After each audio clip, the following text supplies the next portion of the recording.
นใจไอ้เลยนงยังปล่อยไอ้อยู่ห้องเศร้าส่วนตัวเจ้านั่นไปวังตึกใหญ่ขาดดีหนุ่มเศรษฐีดีกี่หลายกว่าเจ้าจึงรวมตัวเลยลืมตัวเปลี่ยนหาเปลี่ยนหังเงินหอใหญ่โตงามอโคเศรษฐีเงินขังลืมคนฮักเก่าหลังไปโบสั่งยังนอนาตอนอยู่ห้องเศร้าเจ้าสัญญาบอกปะทิมกันรวยจนนั้นบ่สำคัญมีอ้ายเท่านั้นที่เดินห่วงทางแต่บ่ทันถึงปีน้องคนดีนี่น่าลาห้องเศร้ากลายเป็นห้องหางอ้างว้างเมื่อนางจากลานั่งเงาเฝ้าห้องคอยท่านวลน้องหวนคืนพูดนั่งพูดยืนเว้นหรือคืนบ่เห็นเจ้ามาน้องสร้างเหตุใดมาลืมไหลหอดคนคอยท่า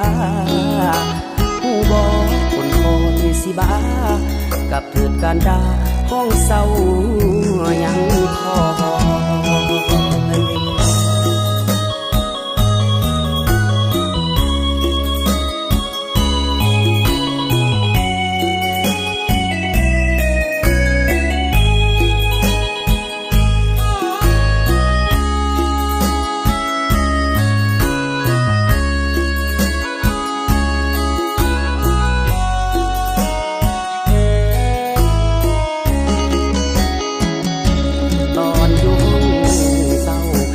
สัญญาบอกปะทิม